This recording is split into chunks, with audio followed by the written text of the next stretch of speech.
Welcome to Motivated to Lead podcast, helping you become a better leader. I'm your host, Mark Klingstein.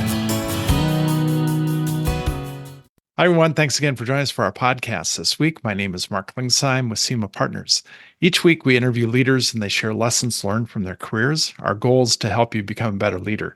This week, we're going to revisit a conversation that we had some time ago with Gayle Packer.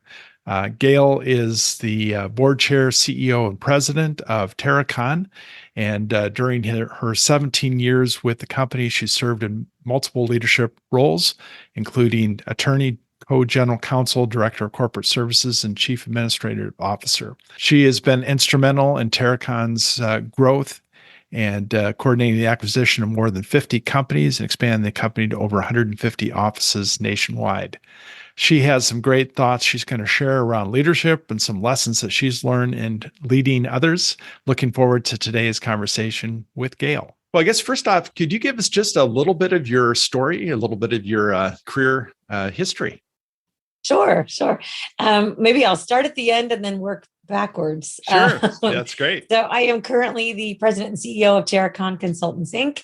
We're about a 5,500 employee-owned engineering firm here headquartered in Kansas City with offices all across the U.S. I have been with the company about 17 years. So early in my career, when I graduated from college, I was in sales and public relations in the agriculture industry. Grew up on a farm, background in agriculture. And while I was working in sales, I also was going back to school, got my master's in ag economics and business management, and then went to law school. So graduated from law school and was working at a couple of big firms here in Kansas City, and had decided that I didn't really want to be a lawyer anymore. I worked with great people, great firms, great experience, but that really was not what I wanted to do when I grew up. So I announced to a group of friends middle of May in 2004, hey, I'm going to have a different job by June 30th. And they said, oh, what are you going to do? I'm like, I have no idea, but I got to stop doing this because sure. I was working a lot. And, you're sometimes really good at something, even if you don't really want to keep doing it. But you get stuck on that, hamster wheel or merry-go-round, whatever you want to call it, that it's taking all of your time and energy, even though it's not what you want to be doing in 2 years or 5 years. And if you don't, for me anyway, you could just keep doing that and wake up 2 years or 5 years later and still be doing the same thing. And I just said, I gotta make a change. So literally, next day, got an email, friend of friend, Terracon's looking for a contract review attorney. And I was familiar with the company. I had some friends who'd worked there and it was a great company. So I actually started at Terracon as a contract review attorney on June 15th. Beat my deadline by 2 weeks. Okay. and really thought I'd be at the company 12 to 18 months because I'm like, I don't want to be an attorney. I don't want to review contracts for my career, but got promoted to general counsel, then took over a lot of our sort of back office functions and our mergers and acquisitions program. And then from there became our chief administrative officer, joined the board of directors in 2011. And was named president and CEO, president in 2018 and CEO in January of 2019. Yeah, that's great. So it's an interesting way to get here. Yeah, right. Yeah, that 12-month job has ended up to be a little bit longer term and different roles. But I'd love to talk to people that have had many careers within a company that have continued to grow and develop, and that's a great story. I always like to ask this question, most guests, if you were able to spin back time, going back to kind of when you were first starting out and trying to figure out exactly what you wanted to be when you grew up. But if you could go back to that 22-year-old Gayle and give her some advice, what would you tell her? Yeah. So a couple of things. One, don't put anything on social media that you don't want your boss to see. Yeah. Right. Yeah. We didn't have that issue when I was 22, but 22-year-olds today have that issue. So I would just remind them of that. I think that there's this pressure, and I think maybe it's even increased over time that adults at that age seem to think they have to have it all figured out. And they have to have an answer to, exactly what you want to be when you grow up, and you have to have it planned out, and you have to start checking the boxes in order to get there. And I guess I would say, don't put that pressure on yourself.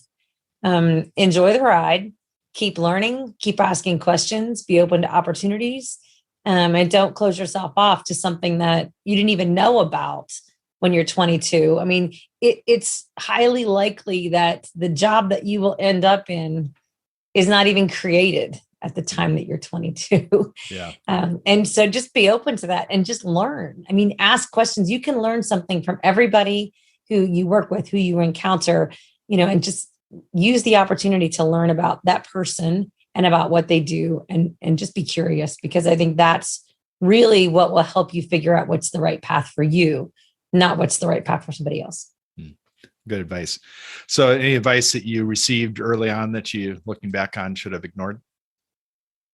Yeah. A couple of things. I think that the challenge with, particularly when you're getting unsolicited advice, is that everybody thinks that they did it the right way and they want to tell you how you should do it. And I guess the comment that I would have on that is, you don't have to do it the way somebody else told you to. You can be very authentic to yourself and do it very well. And so letting go of those maybe requirements from someone else sometimes help a lot in figuring out what you really want to do. So how important were mentors in your career? I've had some guests say, you know what, I had intentional mentors that I, sought out, and others said, well, kind of from a distance, I read, from people that I respected, or, listened to people from a distance. Talk a little bit about that and the importance of that in your career. Now, I would say I have had the absolute pleasure of having a lot of mentors in my life. Kind of going back to a little bit of that advice I would give a 22-year-old. I think there are so many people who can teach you something if you're willing to listen and willing to ask questions.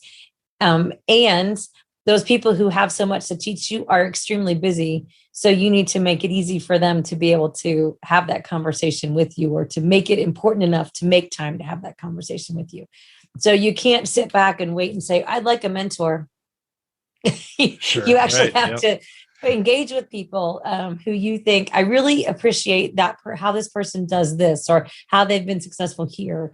And I want to figure out a way that I can buy them a cup of coffee or schedule 15 minutes.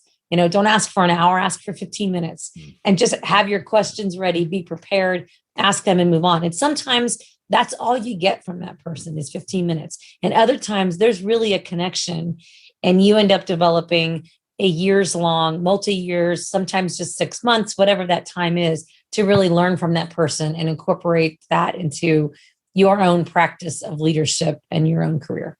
Yeah.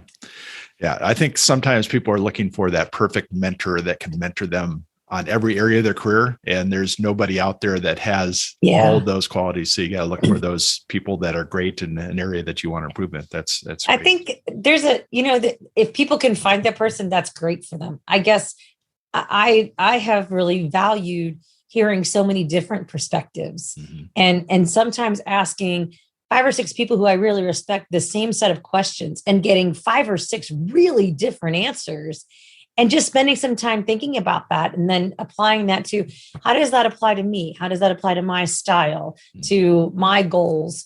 And how do I really listen and filter and then apply what I'm learning? And getting those different perspectives, I think, makes you a better, more well-rounded leader.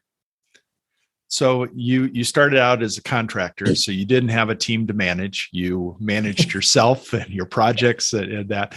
So you grew as a leader. Think back to that time when you had the opportunity to lead your first team, and again, what do you wish you would have known earlier about managing people and leading a group of people? Yeah. I think, like most people, you start out managing a group of people who are doing jobs that you used to do. So you kind of you're a doer, and then you're a manager of the doers of things that you knew how to do. And that's great, because you feel like you know what you're doing, and you can give them specific advice and manage them really well. I think the big step comes when you all of a sudden are managing people who do jobs that you have no idea how to do that job. And you have no idea exactly what they do all day, every day. And that really is an opportunity for you to grow as a leader, in terms of, again, you don't have to do their job, but you have to lead them and manage them to do their job better. And that's where the art of asking powerful questions and building trust and building relationships and holding people accountable really comes into play.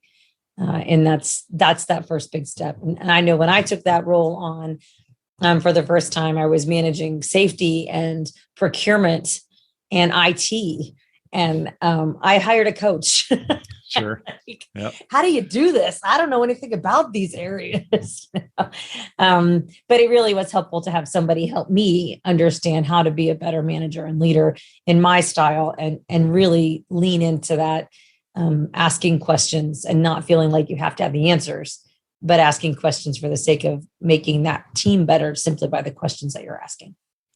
So as you're hiring people to your team, to your executive team now, and what are some of the things that you look for and things that maybe questions you ask? And some people don't want to give away their questions because somebody might be listening to be prepared for. But anyway, what are some things that you do as far as to hire top level people? I think one of the things that make you successful as a leader is to hire people who have better or not better, different strengths than you have and are better at some things than you are. I think that the beauty of building a highly functioning team is that everybody has different strengths and different perspectives to bring to the table. That makes the team better. I mean, if we all are sitting around the table and we all do the same things really well and have the same perspective, we're going to fail. Because we're missing huge parts of the problem or the discussion out there. So I think that's the first challenge is how do you overcome your own biases? Because we all have them. We want to hire people like us. Right. Yep. How do you build into your own interview process your set of questions that really help you get outside of that bias and embracing people who are bringing different strengths and different perspectives to you. I mean, I joke with our CFO all the time. I'm like, I need you to be black and white about all of this stuff because I'm not. We have to have this conversation. Sure. We really lean into that. I think some of those questions, though, that you want to ask in the interview are questions that show this person is willing to be vulnerable. They're willing to admit when they made a mistake, and they're willing to know that they learned from that mistake and move forward. So if I'm in an interview with somebody and that person has done everything perfect throughout their entire life, I don't believe them. I don't think they're authentic. Right. I don't think that they are a good team member. I don't think that they are somebody I want to work with. I want to work with people. I want to hire people who say, yeah, this was a mistake and here's what I learned from it. And I will not do that again. I might make another mistake. I'll try not to. But if I do, I will own it. And this is what I'll learn from it and I'll move forward. I think that demonstrates integrity. I think it demonstrates a willingness to learn and a willingness to be part of something bigger than themselves. And I think those are really important things. We'll be right back. Hi, I'm Bruce Tulgan, author of The Art of Being Indispensable at Work, published by Harvard Business Review Press. If you like listening to this show as much as I enjoyed being a guest on this show, maybe you'll be a fan of my new podcast, The Indispensables. Each week, I ask my guests what sets them apart in the workplace, what makes them tick, and what makes them so successful. I've interviewed some amazing people at all levels and organizations of all shapes and sizes with some amazing stories, including the former Chief of Staff of the United States Army, General Dennis Reimer, New York Times columnist Ron Lieber, Kara Golden, the founder and CEO of Hint, and many, many more. Consider please listening and subscribing to The Indispensables on Apple Podcasts, Spotify, or wherever you're listening to this show. So you're managing, there's over 5,000 employees. When you get to a certain size, it becomes even more challenging to keep the culture healthy. And I see you've got some words behind you that probably describe kind of what your culture is about. But talk a little bit about that. How do you manage culture with that many people? Yeah. So the words behind me are the company's values. Caring, courage, curiosity, excellence, integrity, and prosperity. And we have these posters in all of our offices. We actually have values cards that we give to people when they're demonstrating that value in their day job. So we really try to tie everything that we're doing as a company in our communications, or when we're talking about something new that's coming up, we tie it back to what are these values, or how are we making decisions using these values going forward. I think the important part about culture is that it's actually the stuff that happens every day, not the stuff you talk about, but it's the stuff that's actually happening every day. And you have to lead that by example, but you can't be the only person leading it by example. So culture becomes what you tolerate, not what you say. And so if someone is behaving in a way, particularly a leader, is behaving in a way that's not consistent with the culture, you've got to have a tough conversation about that, because they either need to change their behavior or they maybe are not a good fit for your culture. But to leave somebody in place that does not demonstrate those values and is not living your culture undermines everything you're doing in your culture. And that becomes really challenging when you have not just 5,000 employees, but you have 160 different locations. So you can have these statements about what the company culture is or where we want to be as a company. And if employees don't see that happening in their local office, they don't believe you. And it just becomes words on a wall, not something they actually live and see and feel every day. This last year and a half has been a challenge for most organizations, because it's uncharted water. And, I think we've definitely have seen some improvement, but a lot of offices are still virtual, and some are coming back in the fall. Some are trying to figure things out. But what lessons have you learned in the last year and a half that you think would be helpful for people to also hear about? Yeah. It's certainly been a challenge with our workforce. Actually, about half of our employees are working in the lab or working in the field on construction sites every day. So half of our workforce had to adapt really quickly last March with this unseen danger out there. And, with safety being one of our foundational beliefs in the company, that if you can't do it safely, you can't do it. How do we keep those people safe? How do we continue to serve clients, but keep our folks in the field and the lab safe? So we spent a lot of time. We put together a task force specifically on COVID-19 protocols and safety, and how do we keep those people who are out in the public every day? They were essential workers. How do we keep them safe? And then we have the other half of the organization who we basically said on a Friday, on Monday, start working from home. Because the danger here is in numbers. And so in order to keep our field and lab people safer when they come into the office, we don't want too many other people in the office. We want you all to be working from home. And that was a real shift for us. I would say that as an organization, we had some flexibility before March of 2020. And as we're coming through this, we've learned we can be flexible. We can have more hybrid working environments, more virtual working environments. You do lose some things around culture and some things along those lines with that totally virtual. So how do we not come back, but how do we move forward from this in a way that really embraces that hybrid work environment? And that involves having conversations with people about what does the client need? What does the business need? What does the team need? And what do you need as an individual? And how do we make that work? And so we, much to the dismay of a lot of our managers who are very linear in their thinking, like, just tell me the rules and we can make it happen. The rule here is flexibility. Mm-hmm. How do we make that happen? And so we're still in the middle of that. And I think the other challenge as leaders is that we all become very accustomed to having the answers ahead of time, knowing exactly where we're going, and then just getting everybody aligned to doing that.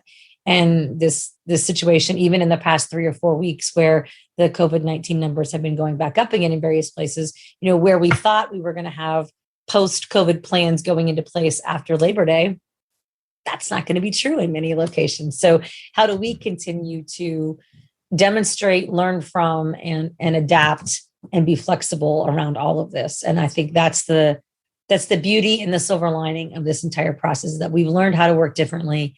Let's not give up on what we've learned and just go back to February of 2020. Let's actually move forward in a much more positive way that's sustainable long term. So I think one of the questions I get asked by a number of people that I work with is, they're either thinking about serving on a board or they're a new CEO and they have never worked with a board.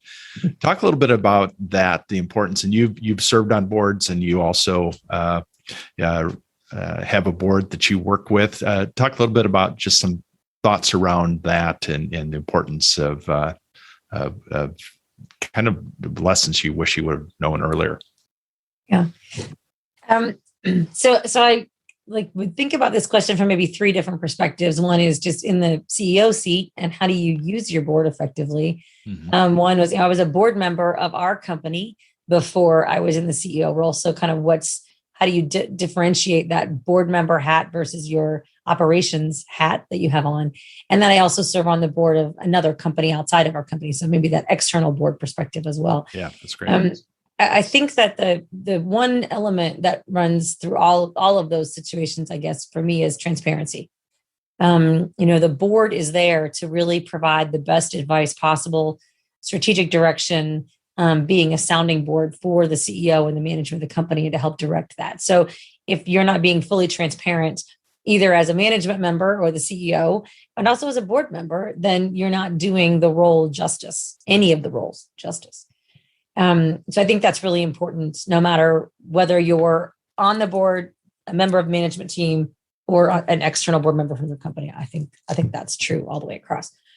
I think the other challenge that you have, maybe just for a second on the internal perspective, so you become a board member of your company, it is really hard to differentiate that discussion in the boardroom of strategic direction and where does the company need to go versus, the other part of your brain is sitting there thinking about how do we get that done, Sure. And pulling that sort of operation tactical discussion into the boardroom, which is not where it belongs. But that's really hard to do. And I think when you have a board that is entirely internal, that really becomes a challenge for the board. And that outside perspective can really help you with that discussion in the boardroom. But the challenge then with an outside perspective is that asymmetrical information. When you are the person who's not in the company and you walk into a board meeting, understanding enough of what's happening and asking and having enough information to ask the really valuable questions, that's where the challenge really is. And so I think that asymmetrical information and your responsibility as a board member to keep asking the questions to get the information is really important. And if you're management, not to be offended or put off by the fact that this board member is asking me all these questions, because they're just trying to understand and making sure that you keep that perspective in mind when you're on the management side of things too is really important. So I think it's mostly that transparency and the challenge of asymmetrical information and sharing it accordingly. Yeah, no, I love the three perspectives, and that's, I think, will be helpful to people.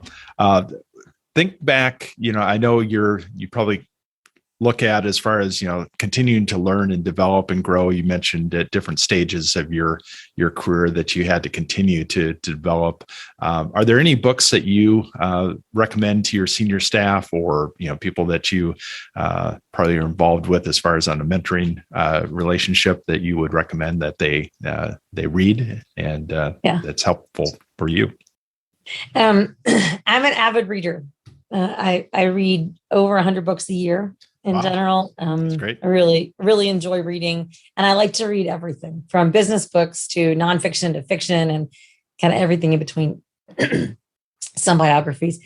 So some of my favorites, and I guess I don't recommend them to everybody because I read such a wide variety of things. It doesn't always work. I do have one book that my executive team is reading right now called True Professional, and it was a book that was written in the 80s, I believe.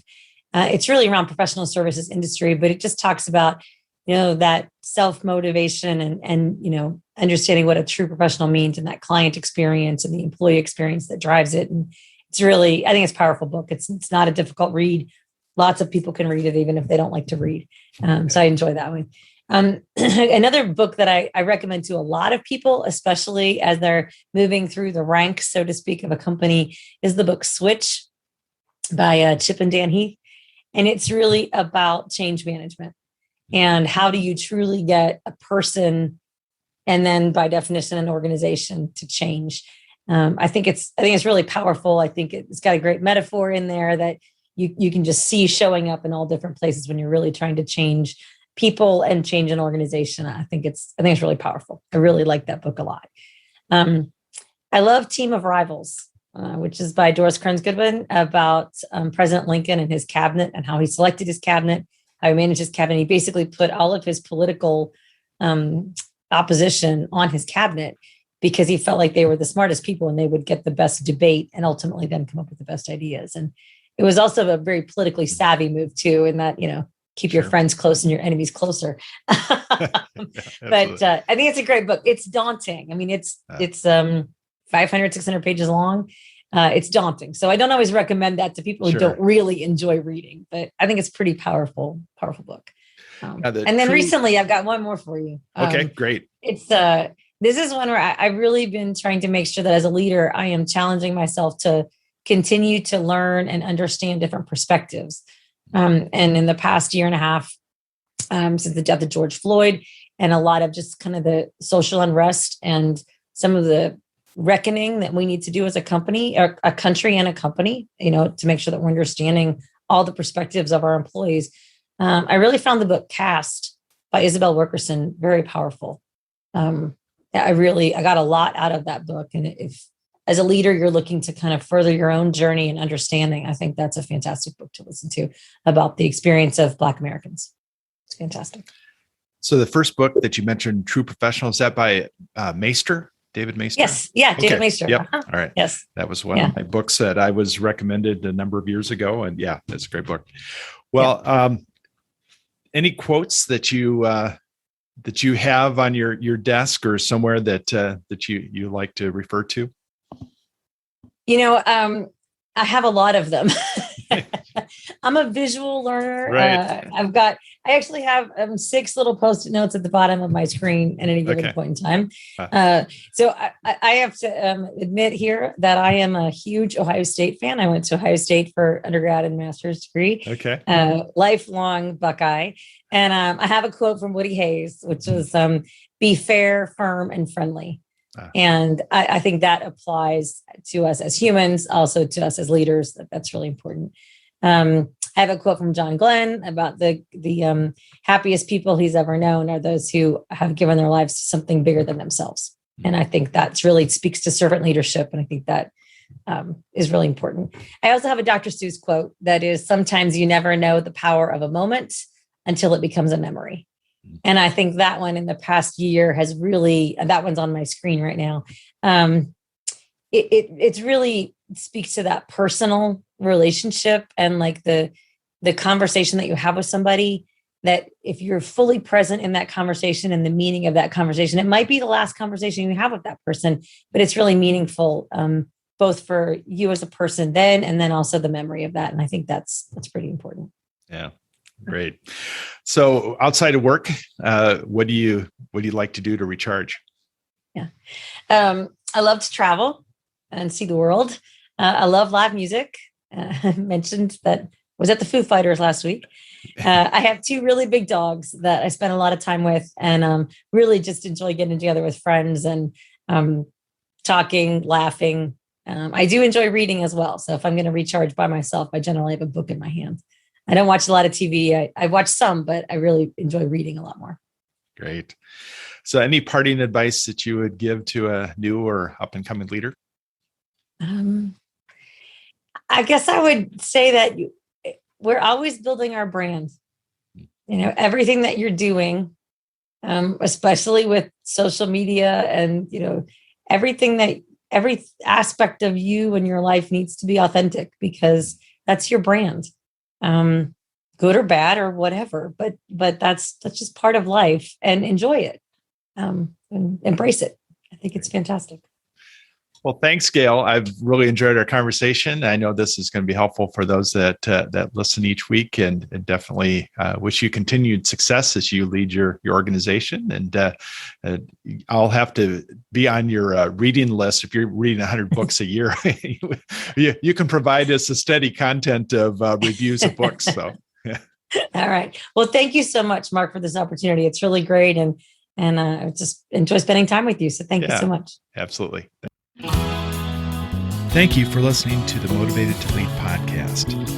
Please subscribe on iTunes. You can also see a video version of this interview at motivatedtolead.com. This podcast is brought to you by SEMA Partners, helping you find your next great leader.